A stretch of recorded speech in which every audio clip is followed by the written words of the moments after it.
മഹത്വം, യേശുവേ ആരാധന. എൻ്റെ പേര് നീനു. ഞാൻ കോട്ടയം ജില്ലയിൽ നിന്ന് വരുന്നു. ഞാൻ ഇവിടെ ഉടമ്പടി എടുത്തത് 5-ാം മാസത്തിലാണ്, 2023 8-ാം തീയതി. ഞാൻ ഉടമ്പടിയിൽ എടുത്തപ്പോഴത്തേക്ക് എനിക്കൊരു ഗവൺമെൻറ് ജോലി കിട്ടുക എന്നുള്ളത് എൻ്റെ വലിയൊരു ആഗ്രഹമായിരുന്നു. ഞാനത് നിയോഗമായി പരിശുദ്ധ അമ്മയുടെ മുമ്പിൽ സമർപ്പിച്ചിട്ടുണ്ടായിരുന്നു. ഞാനിപ്പോൾ പഠിച്ചിറങ്ങിയിട്ട് ഏകദേശം 8 വർഷത്തോളമായിട്ടുണ്ട്.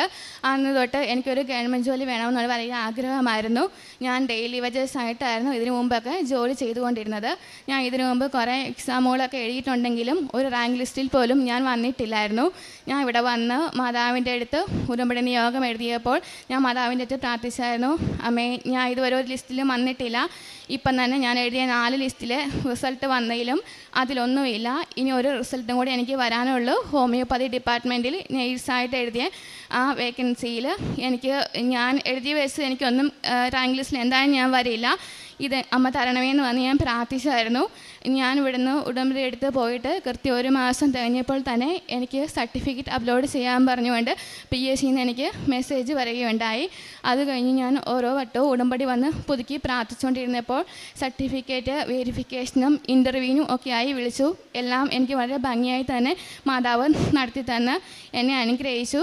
ഈ വർഷം ഒക്ടോബർ 4-ാം തീയതി എനിക്ക് അഡ്വൈസ് വരികയും 2 ആഴ്ചയ്ക്കുള്ളിൽ തന്നെ എനിക്ക് അപ്പോയിൻമെൻ്റ് ലെറ്റർ വരികയും ചെയ്തു.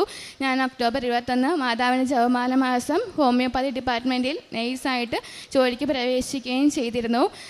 എനിക്കെപ്പോഴും പലതരത്തിലുള്ള അസുഖങ്ങൾ വന്നുകൊണ്ടിരിക്കുമായിരുന്നു. അതുകൊണ്ട് തന്നെ ഒരു ഡെയിലി വേജസായിട്ട് എനിക്ക് ജോലി ചെയ്യുമ്പോഴത്തേക്ക് ഭയങ്കര ബുദ്ധിമുട്ടായിരുന്നു.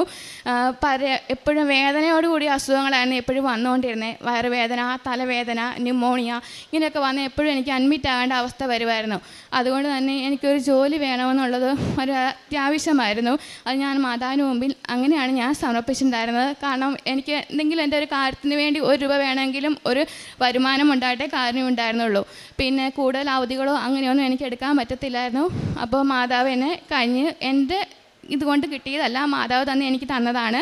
ഞാനാണെങ്കിൽ ഇതിൽ ഒരു സപ്ലിമെൻ്ററി ലിസ്റ്റിലായിരുന്നു ഞാൻ ഈ ഹോമിയോപ്പതി ഡിപ്പാർട്ട്മെൻറ്റിൽ വന്നിട്ടുണ്ടായിരുന്നത്. അതിൽ EWC എന്ന കാറ്റഗറിയിൽ എനിക്ക് ഫസ്റ്റ് റാങ്ക് ഉണ്ടായിരുന്നു. ചെന്ന കാറ്റഗറിയിൽ ആരും അതിലില്ലാത്തതിനാൽ തന്നെ EWC ടേൺ വന്നപ്പോൾ എനിക്ക് ജോലിയിൽ കയറാൻ പറ്റി. ഞാൻ അതിൽ 2-മതോ അല്ലെങ്കിൽ 3-മതോ പോയാൽ പോലും എനിക്ക് ആ ജോലി കിട്ടില്ലായിരുന്നു. കാരണം വളരെയധികം വേക്കൻസി വളരെ കുറഞ്ഞ ഒരു ഡിപ്പാർട്ട്മെൻറ്റിലോട്ടാണ് ഇപ്പോൾ ഞാൻ സെലക്ട് ആയത്. അപ്പം മാതാവ് തന്നെ എല്ലാവരും അനുഗ്രഹത്തിന് ഞാൻ ഒരുപാട് നന്ദി പറയുന്നു. പിന്നെ എനിക്ക് എപ്പോഴും ഇങ്ങനെ അസുഖങ്ങൾ വരുന്നതുകൊണ്ട് ഞാൻ മാതാവിൻ്റെ അടുത്ത് ഉപ്പും തൈലവും ഉപയോഗിച്ച് എന്നും പ്രാർത്ഥിക്കുമായിരുന്നു. അതുകൊണ്ട് തന്നെ ഈ ഒരുപാട് അസുഖത്തിൽ നിന്ന് എനിക്ക് പിന്നീട് മോചനം ലഭിച്ചു. പിന്നെ ഇൻ്റർവ്യൂവിനൊക്കെ പോകുന്ന സമയത്ത് മാതാവിൻ്റെ ഉപ്പും തൈലവും ഉപയോഗിച്ച് പ്രാർത്ഥിച്ചിട്ടാണ് ഞാൻ പോയിക്കൊണ്ടിരുന്നത്. പിന്നീടാണെങ്കിൽ ഞാൻ ഇവിടെ ഒരു വട്ടം ധ്യാനം കൂടിക്കൊണ്ടിരിക്കുകയായിരുന്നു. ആ സമയത്ത് അച്ഛനിവിടെ സുഗന്ധാഭിഷേകത്തിൻ്റെ കാര്യം പറഞ്ഞായിരുന്നു. ആ സമയം എൻ്റെ ഉൾപ്പെടുത്തുന്ന ഒരു ചേച്ചി എന്നോട് പറഞ്ഞു, എനിക്ക് 2 വട്ടം മാതാവിന് സുഗന്ധാഭിഷേകം കിട്ടിയിട്ടുണ്ടെന്ന് പറഞ്ഞു. അപ്പോൾ ഞാൻ പരിശുദ്ധ അമ്മയോട് പറഞ്ഞു, അമ്മേ എനിക്ക് എന്താ സുഗന്ധാഭിഷേകം കിട്ടാത്തതെന്ന് ചോദിച്ചു. അപ്പം തന്നെ ആ ധ്യാനത്തിലുടനീളം എനിക്ക് സുഗന്ധാഭിഷേകം കിട്ടിക്കൊണ്ടിരുന്നു. ഞാൻ ഇവിടെ വന്ന് നേർച്ച ഇടുന്നിടം വരെയും എനിക്കത് അങ്ങനെ തന്നെ കിട്ടിക്കൊണ്ടിരുന്നു. എനിക്കാണെങ്കിൽ ഒരുപാട് വലിയ ഈ സ്പ്രേയുടെ അങ്ങനെയൊക്കെ സ്മെല്ലുകൾ അടിക്കുമ്പോൾ ഭയങ്കര തലവേദന അങ്ങനെയൊക്കെ വരുമായിരുന്നു. പക്ഷേ എനിക്കങ്ങനെ വലിയ മണങ്ങളൊന്നും ഇഷ്ടമില്ലായിരുന്നു. പക്ഷേ മാതാവിൻ്റെ ആ സുഗന്ധാഭിഷേകം എന്ന് വെച്ച് കഴിഞ്ഞാൽ ഞാൻ എൻ്റെ ഉച്ചയോട്ട് ഉള്ളങ്കാൽ വരെ ഞാൻ വലിച്ചെടുത്തു. അതുപോലത്തെ ഒരു അഭിഷേകം എനിക്ക് കിട്ടുമായിരുന്നു. എൻ്റെ ജീവിതത്തിൽ ഇതുപോലൊരു സുഗന്ധം ഞാൻ ഇതുവരെ അനുഭവിച്ചിട്ടില്ല. പിന്നെ ഞാൻ ഇവിടെ വന്ന് 4 വട്ടം ഉടമ്പടി പുതുക്കി. അതിൽ 2 വട്ടവും എനിക്ക് മാതാവിനെ പിടിക്കാനുള്ള അനുഗ്രഹം കിട്ടി. 1 വട്ടം മുത്തുക്കുടയുമായി പോകാനും അനുഗ്രഹം കിട്ടി. ഞാൻ കാരുണ്യ പ്രവൃത്തികളായിട്ട് ചെയ്തുകൊണ്ടിരുന്നത് എനിക്ക് മറ്റുള്ളവരെ സഹായിക്കാൻ പറ്റുന്ന രീതിയിൽ ഉള്ള പൈസ ഉള്ളതുപോലെ കൊടുത്ത് സഹായിക്കുമായിരുന്നു. പിന്നെ ഫുഡ് മേടിച്ച് കൊടുക്കുമായിരുന്നു. കൂടുതലും ഭിക്ഷാടനക്കാരനായ ആൾക്കാർക്കായിരുന്നു കൊടുത്തുകൊണ്ടിരുന്നത്. ഫുഡ് ഉണ്ടാക്കി കൊടുക്കുമായിരുന്നു. പിന്നെ പ്രേക്ഷിത പ്രവർത്തനമായിട്ട് ഞാൻ ചെയ്തത് അച്ഛന് ധ്യാനം എല്ലാ ചൊവ്വാഴ്ച എൻ്റെ യൂട്യൂബിൽ വരുമ്പോൾ തന്നെ ഞാൻ സ്റ്റാറ്റസായിട്ട് ഇടുമായിരുന്നു. പിന്നെ പത്രം മേടിച്ചുകൊണ്ട് പോയി പത്രം വിതരണം ചെയ്യുമായിരുന്നു. പത്രത്തിനകത്ത് മാതാവിൻ്റെ പ്രത്യക്ഷൻ്റെ പ്രാർത്ഥന ഞാൻ ഫോട്ടോ കോപ്പി എടുത്ത് ഓരോ പത്രത്തിലും ഓരോ പ്രാർത്ഥന വെച്ച് ഞാൻ വിതരണം ചെയ്യുമായിരുന്നു. ഇതൊക്കെയായിരുന്നു ഞാൻ പ്രേക്ഷിത പ്രവർത്തനമായിട്ട് ചെയ്തുകൊണ്ടിരുന്നത്. എനിക്ക് ഒരുപാട് അനുഗ്രഹം നൽകുകയും ഈ പരിശുദ്ധമായ അൾത്താരിൽ വന്ന് സാക്ഷ്യം പറയാനും എന്നെ അനുഗ്രഹിച്ച എൻ്റെ ഈശോയ്ക്കും മാതാവിനും ഒരുപാട് നന്ദി. വ്യക്തിപരമായി ഞാൻ പ്രാർത്ഥനയിൽ കൂടുതൽ വന്ന് എല്ലാ ദിവസവും ഞാൻ മുടങ്ങാതെ ജപമാല ചെല്ലുമായിരുന്നു. പിന്നെയാണെങ്കിൽ പറ്റുന്ന ദിവസങ്ങളിലൊക്കെ ഞാൻ കുർബാനയിൽ സംബന്ധിക്കാൻ ശ്രമിച്ചിട്ടുണ്ട്. പിന്നെ ബൈബിള് വായിക്കുമായിരുന്നു മുടങ്ങാതെ. ഇതിനു മുമ്പ് ഞാൻ ഇങ്ങനെയൊന്നും ആയിരുന്നില്ല. ഇത് ഉടമ്പടി എടുത്ത ശേഷമാണ് എൻ്റെ ജീവിതത്തിൽ ഇങ്ങനെയൊക്കെ ഒരുപാട് മാറ്റങ്ങൾ സംഭവിച്ചത്.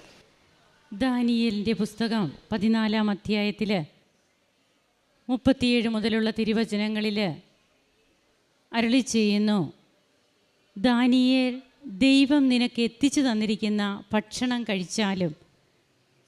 ദാനിയേൽ പറഞ്ഞു, ദൈവമേ, അങ്ങ് എന്നെ ഓർമ്മിച്ചിരിക്കുന്നു, അങ്ങയെ സ്നേഹിക്കുന്നവരെ അങ്ങ് ഉപേക്ഷിച്ചിട്ടില്ല. ഇതിൻ്റെ കോണ്ടെക്സ്റ്റ് എന്ന് പറയുന്നത്, സിംഹക്കുഴിയിൽ കിടക്കുന്ന ദാനിയേലിന് ഹബക്കൂക്ക് പ്രവാചകൻ ഭക്ഷണം എത്തിച്ചു കൊടുക്കുന്നതാണ്. ഹബക്കൂക്ക് പ്രവാചകനെ വിട്ട് ദൈവം ഭക്ഷണം ദാനിയേലിന് കൊടുപ്പിക്കുന്നതാണ്. 2016 താൻ പാസ് ഔട്ടായി. താനൊരു സ്റ്റാഫ് നേഴ്സാണ്. അന്ന് മുതൽ ഡെയിലി വേജിന് താൻ പോയിക്കൊണ്ടിരിക്കുന്നു. എത്രയോ ടെസ്റ്റുകൾ അറ്റൻഡ് ചെയ്തു. ഒരിക്കൽ പോലും ഒരു ലിസ്റ്റിലും താൻ ഉൾപ്പെട്ടിട്ടില്ല.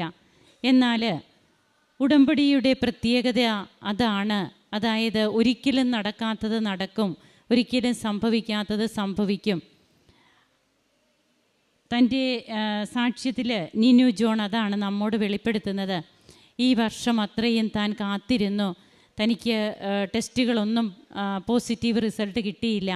പക്ഷേ ഉടമ്പടി എടുത്തതിന് ശേഷം ഉടമ്പടി നേർച്ച വസ്തുക്കളൊക്കെ ആയിട്ട് ഈ മകൾ എക്സാം അറ്റൻഡ് ചെയ്യുന്നതും പിന്നീട് തനിക്ക് എങ്ങനെയാണ് ഇന്ന് തനിക്കൊരു ഗവൺമെൻറ് ജോലി ലഭിക്കുന്ന സാഹചര്യത്തിലേക്ക് തന്നെ ദൈവം ഒരുക്കിയത്, താൻ ഇങ്ങനെയൊന്നും ആയിരുന്നില്ല, ഇന്ന് താൻ എങ്ങനെയാണ് എന്നും ഈ മകൾ വെളിപ്പെടുത്തുന്നുണ്ട്. അതുകൊണ്ടാണ്, ദൈവമേ, അങ്ങ് എന്നെ ഓർമ്മിച്ചിരിക്കുന്നു. നമ്മയൊക്കെ ദൈവം ഓർമ്മിക്കണം. നമ്മുടെ ഉടമ്പടി ജീവിതം നാം നയിക്കുമ്പോൾ ദൈവം നമ്മെ ഓർമ്മിക്കുന്ന രീതിയിൽ നാം ഉടമ്പടി എടുത്ത് ജീവിക്കുമ്പോൾ അതുതന്നെയല്ലേ ഏറ്റവും വലിയ കൃപ.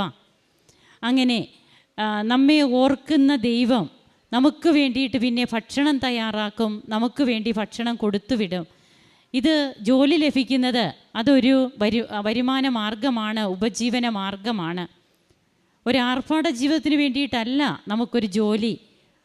അങ്ങനെയാണോ ഇല്ലയോ എന്നുള്ളത് നമ്മുടെ ജോലിയുടെ നിയോഗമൊക്കെ നാം വെച്ച് നാം എങ്ങനെയാണ് അതിനെ കാണുന്നുള്ളതെന്നുള്ളത് അത് വ്യക്തിപരമായ കാര്യമാണ്. എന്നാൽ ഒരു ജോലി ഒരു ഉപജീവന മാർഗമാണ്, ഭക്ഷണത്തിന് നമുക്ക് ഒരു വഴി കാട്ടിത്തരുന്നതാണ്. അതാണ് ഇന്നിവിടെ ഈ മകൾ സാക്ഷ്യം പറഞ്ഞിരിക്കുക. അങ്ങനെ നമ്മെ ഓർക്കുന്ന ദൈവമുണ്ട് എന്നുള്ളത് തന്നെ നമുക്ക് ഏറ്റവും വലിയ ഒരു ഓർമ്മയാകട്ടെ. എന്നെ ഓർക്കുന്ന ദൈവമാണ് സ്വർഗത്തിലുള്ളത്. പരിശുദ്ധ അമ്മ ജീവനോടെ പ്രത്യക്ഷപ്പെട്ട അൾത്താരയുടെ മുൻപിൽ ഞാൻ വന്നിരിക്കുമ്പോൾ അമ്മ എന്നെ ഓർക്കുന്നു. ഈശോയുടെ അടുത്ത് അമ്മ എൻ്റെ കാര്യം പറയുന്നു. ഇതൊക്കെ നമുക്ക് നൽകുന്ന ബലം, അതുപോലെ നമ്മെ കൂടുതൽ ഉൾക്കാഴ്ചകളുള്ളവരാക്കുന്നത് അതൊക്കെ തന്നെയാണ് ദൈവസന്നിധിയിൽ നമ്മെ വിലയുള്ള വ്യക്തികളാക്കുന്നത്. നമ്മുടെ ജീവിതത്തിൽ വരുന്ന മാറ്റങ്ങളിലൂടെ മാത്രമേ നമുക്കിങ്ങനെ ഒരു ചിന്ത പോലും വരികയുള്ളൂ. നമുക്ക് ഈ മകൾക്ക് ലഭിച്ച എല്ലാ നന്മകൾക്കും ഈശോയെ ആരാധിക്കാം. കരങ്ങൾ